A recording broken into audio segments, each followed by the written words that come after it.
एक ज्योतिषी की भविष्यवाणी की वजह से राजकुमारी रचना को उसके माता पिता राजा कर्मवीर और रानी जयंती राजमहल के बाहर नहीं जाने देते थे और न ही किसी अनजान व्यक्ति से मिलने देते थे।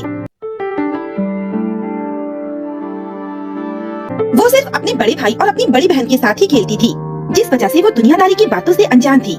उसे ये नहीं पता था कि चरवाहा क्या होता है, सब्जी वाला क्या होता है, दुकान वाला क्या होता है और वो सभी क्या करते हैं। सब्जी वाला आया, सब्जी ले लो, ताजी और हरी सब्जी ले लो, सस्ते दाम में सब्जी ले लो। भैया ये सब्जी वाला क्या होता है? तुझे इतना भी नहीं पता चुटकी? सब्जी वाला वो होता है जो सब्जियां बेचता है। सब्जियां बेचने से क्या होता है? सब्जियां बेचने से सब्जी वाले को पैसे मिलते हैं, फिर उन पैसों से अपने परिवार का भरण पोषण करता है। अब तू ये मत पूछना कि भरण पोषण क्या होता है। हाँ हाँ भैया बताओ ना, ये भरण पोषण क्या होता है?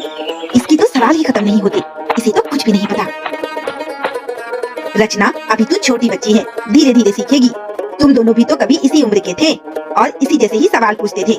ये जो पूछ रही है उसे वो बताओ। लेकिन माँ, लेकिन बेकिन कुछ नहीं, मैंने जैसा कहा है तुम दोनों वैसा ही करो। ठीक है माँ। मौसम अचानक बदल गया, ऐसा लगता है जैसे बहुत तेज आंधी तूफान आने वाला है। देखो ना महाराज, कितनी तेज बिजली कड़क रही है। इतने काले और घने बादल मैंने पहले कभी नहीं देखे। रचना जल्दी से अंदर आ जाओ, बहुत तेज आंधी तूफान आने वाला है। पिताजी ये आंधी तूफान क्या होता है? वो सब तुम्हें बाद में बता देंगे, पहले तुम अपने कमरे में जाओ। मुझे कोई भी कुछ नहीं बताता। मैं जब भी कुछ पूछती हूँ तो सब कहते हैं कि बाद में बताएंगे। मैं अब कुछ भी नहीं पूछूंगी, किसी से बात भी नहीं करूंगी। लगता है आज फिर से किसी ने तुम्हारे सवाल का जवाब नहीं दिया, इसीलिए तुम इतना गुस्सा हो, है ना चुटकी? रचना राघव से पूरी बात बताती है। रचना की बात सुनने के बाद राघव उसे आंधी तूफान और काले बादलों के बारे में सब कुछ बताता है। अगर तुम बारिश में भीग जाती तो बीमार पड़ जाती। अब मैं समझ गई भैया, पिताजी इसीलिए मुझे अपने कमरे में जाने को कह रहे थे। भैया ये आप कौन सी किताब पढ़ रहे हैं? चुटकी, इस किताब में बहुत सी परियों की कहानियाँ हैं, मैं वही पढ़ रहा हूँ। भैया मुझे भी पढ़ना सीखना है। ठीक है, कल तू भी मेरे साथ चलना, गुरुजी तुझे भी पढ़ना सिखा देंगे। रचना महल से बाहर नहीं जाएगी, गुरुजी यहाँ आकर उसे पढ़ना सिखा देंगे। बच्चों तुम जल्दी से सो जाओ, कल सुबह जल्दी उठना है। क्यों माँ, कल क्या है? कल हम सब तुम्हारे मामा जी के यहाँ जा रहे हैं। अरे वाह, फिर तो बड़ा मजा आएगा। नानी मुझे बहुत सारे खिलौने और ढेर सारी मिठाइयाँ देंगी और मामा जी मुझे नए नए कपड़े देंगे। तुम कहीं नहीं जाओगी, तुम यही रहोगी। नहीं माँ, मैं भी जाऊंगी मामा जी के घर, मुझे वहाँ बहुत अच्छा लगता है। मामा जी के घर सिर्फ सपना और राघव ही जाएंगे, तुम महल से बाहर कहीं नहीं जाओगी। एक एक दिन करके 10 साल बीत गए और 7 साल की रचना अब 17 साल की हो गई थी। इन 10 सालों में रचना को ना तो महल से बाहर जाने दिया गया और ना ही उसे किसी अनजान व्यक्ति से मिलने दिया गया। इसीलिए उसकी एक भी सहेली नहीं थी, जिस वजह से महल में सभी सुख सुविधाएं मिलने के बाद भी महल उसे कैद खाने की तरह लगने लगा था। आज घुड़सवारी और तीरंदाजी करके कितना मजा आया ना सपना? हाँ भैया, मैं तो बहुत खुश हूँ कि मैंने आपको हराया। अरे तूने मुझे नहीं हराया, वो तो मैं जानबूझकर तुझसे हार गया था। हार गए तो बहाने बना रहे हो। चुटकी भी वहाँ होती तो कितना मजा आता। लेकिन पिताजी और माँ तो उसे महल से कहीं बाहर जाने ही नहीं देते। अब मैं चाहती हूँ अपनी सहेलियों से मिलने, उन्हें भी बताऊंगी कि कैसे मैंने आपको घुड़सवारी और तीरंदाजी में हराया था। भैया आप भी जाओ, मुझे किताब पढ़ना है। आपकी बातों की शोर से मैं पढ़ नहीं पा रही हूँ। मेरे जीवन का लक्ष्य क्या है? मैं अपने मन से कुछ भी नहीं कर सकती, ना तो अपने मनपसंद कपड़े पहन सकती हूँ और ना ही महल से बाहर जा सकती हूँ। पिताजी और माँ मुझे हमेशा यही कहते हैं, ये मत करो वो मत करो। भैया और दीदी को तो कुछ नहीं कहते, मेरी कोई सहेली भी नहीं है।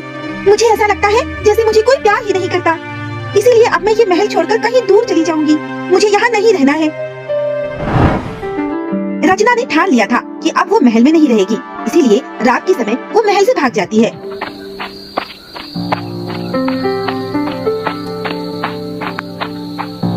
कितना घना जंगल है और यहाँ कितना अंधेरा भी है। मुझे तो बहुत डर लग रहा है, लगता है मुझे वापस लौट जाना चाहिए। नहीं नहीं, मैं वापस महल कभी नहीं जाऊंगी।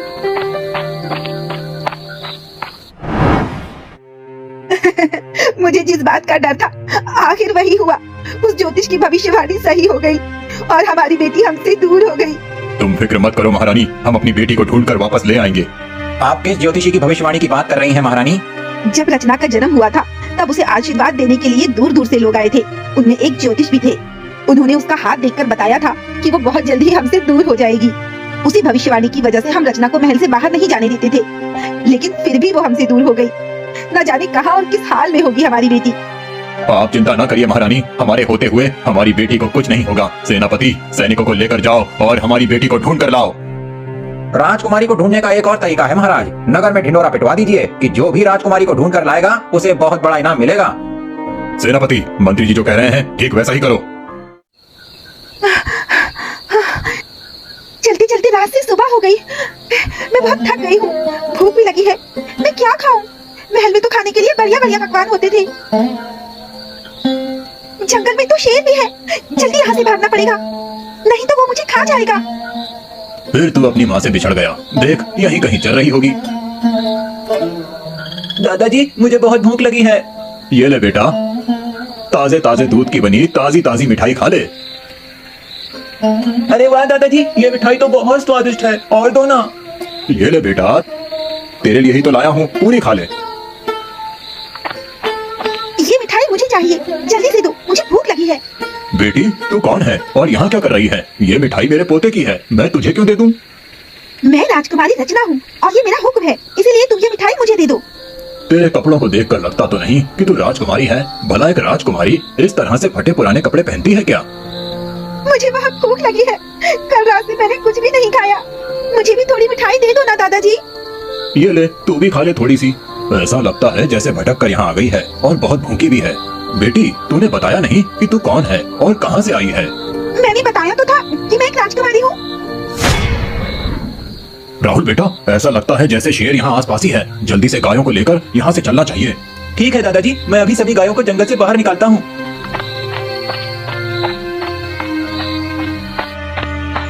बेटी, तू हमारे पीछे क्यों आ रही है? जा अपने घर जा। नहीं, मैं अपने घर नहीं जा सकती। क्यों नहीं जा सकती? मैं वहाँ से भाग कर आई हूँ, अब मैं वहाँ कभी नहीं जाऊंगी। अच्छा तो ये बात है, लेकिन तू घर से भागी क्यों? मैं अपने घर से इसीलिए भागी हूँ क्योंकि मुझसे कोई भी प्यार नहीं करता था।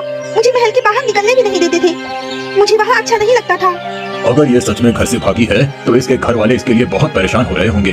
अच्छा ठीक है, तू घर मत जाना, लेकिन ये तो बता तेरा घर कहाँ पर है? मैं सोनापुर की राजकुमारी हूँ।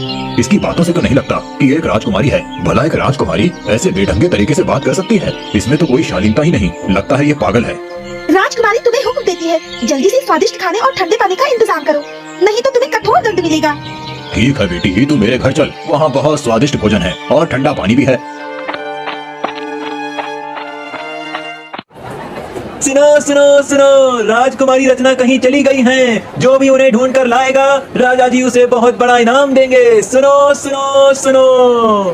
बहुत अच्छा मौका है अमीर बनने का। अभी राजकुमारी को ढूंढने के काम में लग जाता हूँ। तू नहीं, मैं ढूंढूंगा राजकुमारी को और राजा जी मुझे इनाम देंगे। तुम दोनों लड़ो मत और दोनों ही राजकुमारी को ढूंढने के काम में लग जाओ। दादाजी, आप ये क्या कह रहे हो? बेटी, मैं गाय का दूध धो रहा हूँ। दूध कैसे दूधते हैं, मुझे भी सिखाओ ना। अरे वाह बेटी, तू तो बहुत जल्दी सीख गई। सीखूंगी कैसे नहीं दादाजी, राजकुमारी जो हूँ। ये अभी भी खुद को राजकुमारी ही समझ रही है। मुझे इसके माता पिता को ढूंढना होगा। वो इसे ढूंढने के लिए ना जाने कहां कहां भटक रहे होंगे। ना जाने राजकुमारी जी कहां चली गईं। पूरे शहर में उन्हें ढूंढ लिया, लेकिन वो कहीं नहीं मिली। अब तो बस जंगल और गांव ही बचा है जहां हमने राजकुमारी को नहीं ढूंढा। मैं तो थक गया राजकुमारी जी को ढूंढते ढूंढते। कितने दिनों से अपने घर नहीं गया, अब तो मैं अपने घर जा रहा हूँ। हाँ भाई, अब मैं भी अपने घर जा रहा हूँ। मुझे तो ऐसा लगता है जैसे राजकुमारी जी किसी दूसरे राज्य चली गई हैं या किसी दुश्मन राज्य ने साजिश करके राजकुमारी जी को अगवा कर लिया है। हमारे राज्य में घुसकर राजकुमारी जी को अगवा करने की हिम्मत किसी में नहीं है। राजकुमारी जी हमारे ही राज्य में कहीं हैं, उन्हें अच्छे से ढूंढो। राहुल बेटा, मेरी बात सुनो। आज तू अकेले इन गायों को चराने ले जा। आज मुझे जरूरी काम से जाना है, मैं शाम तक लौट आऊंगा। तब तक तू इन गायों का ख्याल रखना। जी दादाजी। आज मुझे कितनी अच्छी नींद आई, किसी ने मुझे जगाया भी नहीं। महल में तो सूरज निकलने से पहले ही मुझे उठा देते थे। बेटी, मैं किसी काम से जा रहा हूँ, शाम को लौटूंगा। तेरे लिए खीर और मिठाई रखी है, भूख लगे तो खा लेना। दादाजी, मुझे भी अपने साथ ले चलो ना। नहीं बेटी, तू यहीं रहे। तू मेरे साथ चलकर क्या करेगी? मैं यहाँ अकेले क्या करूँगी? तू चंपा के साथ खेलना। चंपा बेटी, इधर तो आओ। हाँ दादाजी, बोलिए। बेटी, ये रचना है, तू आज पूरे दिन इसी के साथ खेलना और इसे अपना गाँव भी घुमा देना। ठीक है दादाजी, मैं इसे अपना पूरा गाँव घुमाऊंगी। तुम कहाँ से आई हो? आज से पहले मैंने तुम्हें यहाँ कभी नहीं देखा। मैं सोनापुर की राजकुमारी हूँ। तुम सच में राजकुमारी हो? क्या तुम मेरी सहेली बनोगी? ये सहेली क्या होता है? तुम राजकुमारी हो और तुम्हें इतना भी नहीं पता? अरे बुद्धू, सहेली। हाँ, सहेली वो होती है जो सुख दुख की बातें करे, एक दूसरे के साथ खेले और साथ मिलकर बहुत बहुत बहुत मस्ती करे। अच्छा, मुझे तो ये पता ही नहीं था। ठीक है, आज से तुम मेरी और मैं तुम्हारी सहेली। इधर रचना ने अपनी पहली सहेली बना दी थी और उधर उसके माँ और पिताजी उसके लिए परेशान हो रहे थे। महाराज, मैंने सैनिकों के साथ मिलकर पूरे शहर में ढूंढ लिया, लेकिन राजकुमारी जी कहीं नहीं मिली। फिर तो ऐसा लगता है कि जैसे राजकुमारी जी शहर से कहीं दूर चली गई हैं। ठीक है सेनापति जी, आप हमारी बेटी को शहर से बाहर भी ढूंढिए। मुझे क्या पता था कि उस ज्योतिष की भविष्यवाणी सच हो जाएगी।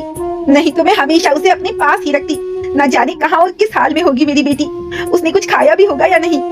तुम चिंता ना करो रानी, हमारे सैनिक बहुत ही जल्द रचना को ढूंढ लेंगे। कैसे चिंता ना करूं महाराज? कितने दिन हो गए मैंने उसका चेहरा भी नहीं देखा। आप चिंता ना करो माँ, मैं जा रहा हूँ अपनी छुट्टी को ढूंढने के लिए। हाँ माँ, मैं भी भैया के साथ जाऊंगी। ठीक है, जाओ, लेकिन अपना ख्याल रखना और जल्दी वापस आना। आज से पहले मैंने ये खेल कभी नहीं खेला था। तुम कहती हो कि तुम राजकुमारी हो और आज तक तुमने लंगड़ी नहीं खेली। मेरे गांव में तो सब लड़कियों को लंगड़ी खेलना आता है।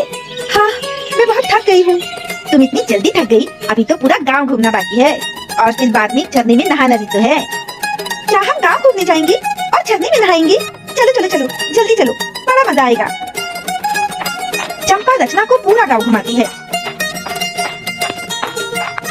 जिसके बाद वो दोनों झरने में नहाने जाती हैं।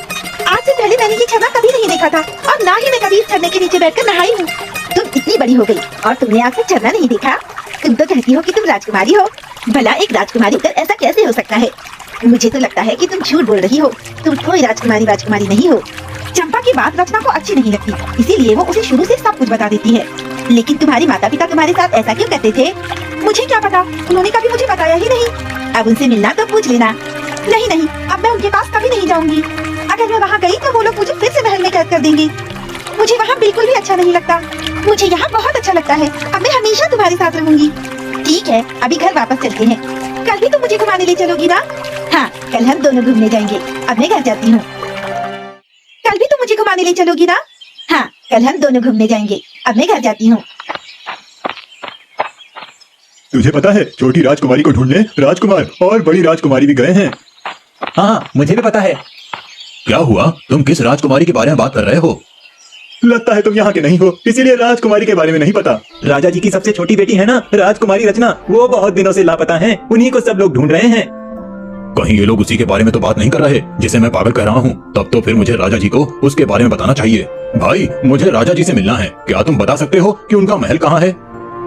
यहाँ से सीधे जाना, फिर दाएं मुड़ जाना और बाएं मुड़कर देखोगे तो तुम्हें राजा जी का महल दिख जाएगा। ठीक है भाई, तुम्हारा बहुत बहुत धन्यवाद। अब मैं चलता हूँ। कौन हो भाई, और बिना पूछे अंदर कहाँ घुसे चले आ रहे हो?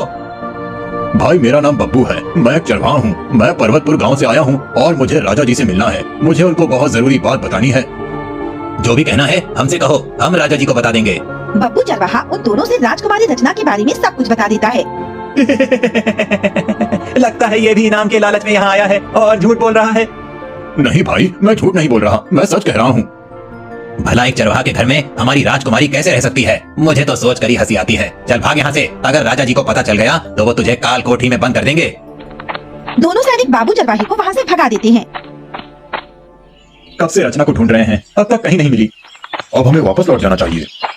नहीं, रचना के बिना नहीं जाएंगे। हे चरवाहा, क्या तुमने राजकुमारी रचना को कहीं देखा है? राहुल राघव से रचना के बारे में सब कुछ बता देता है और उन तीनों को अपने साथ ले जाता है। चुटकी, तू यहाँ क्या कर रही है? माँ और पिताजी तेरे लिए बहुत परेशान हैं। हमारे साथ चल। नहीं भैया, मैं अब वहाँ कभी नहीं जाऊंगी। पिताजी और माँ मुझे महल से बाहर कहीं नहीं निकलने देते। वो मुझे प्यार भी नहीं करते। वो दोनों तुझसे बहुत प्यार करते हैं। तेरे बिना माँ का रो रो कर बहुत बुरा हाल है। मैं नहीं जाऊंगी। वो दोनों उसे समझाने की बहुत कोशिश करते हैं, लेकिन वो अपनी जिद पर अड़ी रहती है और उनके साथ नहीं जाती। पिताजी, हमने ये पता लगा लिया है कि रचना कहाँ है। तो फिर उसे अपने साथ क्यों नहीं लाए? मैंने उसे साथ लाने की बहुत कोशिश की, लेकिन वो हमारे साथ आने को तैयार नहीं थी। ठीक है, हम खुद उसे लेने जाएंगे। मैं भी आपके साथ चलूंगी महाराज। राजमहल छोड़कर हमारी बेटी एक चरवाहे के यहाँ गाय का दूध दूह रही है। बेटी, हम तुम्हें लेने आए हैं।